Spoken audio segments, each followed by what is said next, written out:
안녕하세요. 오늘은 한국에서 겪었던 에피소드 대해서 얘기해 볼게요. 인터뷰식으로.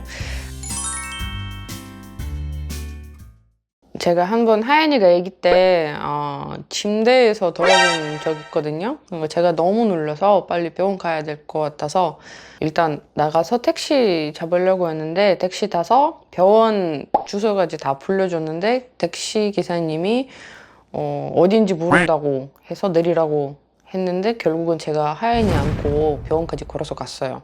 그때는 외국인이라도 아기 이렇게 안고 있는데 한국말도 더 내서 다 이해됐는데 왜 저를 약간 안 태워주는지 그런 거 조금 기분 좀 많이 상했어요. 제가 그 당시에는 한국말 지금처럼 그 정도는 잘하지 아니었던 편이었는데요.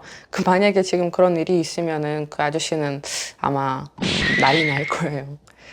한 번 길에서 제가 애들이랑 산책하고 있는 중이었는데 어떤 아주머니가 와가지고 애들 너무 예뻐요 뭐 이렇게 이것저것 물어보고 어디서 왔는지 물어보고 뭐 일을 뭐 하고 있는지 뭐 물어보고 그러더니 그러니까 아빠는 한국 사람이냐 그리고 다음 문제는 저를 엄청 당황스럽게 만들었어요. 그럼 연애해서 결혼했냐고 그렇게 물어보는 거예요. 제가 그때 상당히 기분이 너무 나빴고 그냥 네 이렇게 나중에 생각해보니까 이거 어디 봐도 너무 무례했던 문제였던 것 같아요. 그래서 제가 친한 언니한테 이 사안을 한번 얘기해봤더니 친한 언니 엄청 화났고 그리고 다음에 만약에 그런 문제가 있으면은 그쪽은요 이렇게 물어보면 된다고 그랬어요. 언니가. 지금까지 이런 일이 2번이었어요. 한 번 애들 엄청 어려서 한 3살, 2살이었던 것 같아요. 잘 걷지도 못했고 듣기 느리.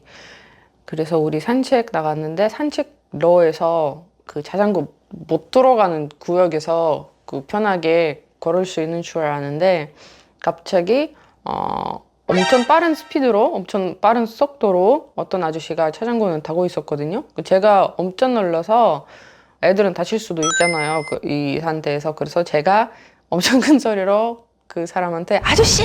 이렇게 소리 짓는데 근데 그 아저씨는 속도 내리지도 않고 막 돌려서 왜 아줌마! 이렇게 그 소리 미쳐서 그냥 가버렸어요.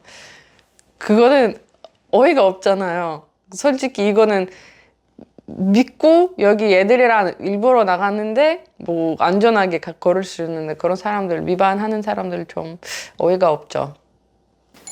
그래서 한 번 또 억울한 기억이 제가 하연이 만삭이었거든요.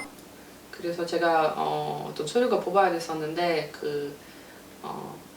본인 확인 증명서 그거는 뽑아야 돼서 일단 제가 주민센터 갔어요. 주민센터 갔는데 주민센터에서 여기서 이 서류는 뽑을 수 없다고 하셔서 구청 가야 된다고 해서 그럼 제가 뭐 근처 있긴 있으니까 뭐 걸어서 가자 했는데 구청까지 갔어요. 구청 가서 뭐 그런 서류가 필요한다 이렇게 해서 그래서 구청에서 여기는 뽑을 수 없다고 시청 가라고 굳이 생각해서 뭐 시청까지 갔는데 드디어 다 뽑아놓고 근데 부가 아닌 것 같아서 뭔가 한국말도 그 당시에는 한국말 그 정도는 잘하지 않았고 집에 와서 하루 종일 이거 걸어서 왔다니까 만삭 배 부른데 그래서 우리 신랑한테 그냥 뭐 얘기했고 오늘 이런 일이 있었다. 우리 신랑 갑자기 엄청 화나가지고 구청에 전화해서 엄청 싸웠어요. 어떻게 제 만삭 있는 사람 상태에서 여기저기 이렇게 가라고 말을 할 수 있는지 한 번에 말을 해야 되는데 왔다 갔다 하게 만드냐. 그래서 뭐 그냥 그런 일들이 있었어요. 이렇게 오늘 짧은 인터뷰를 해봤어요. 시청해주셔서 감사합니다. 그래서 구독, 좋아요 눌러주세요.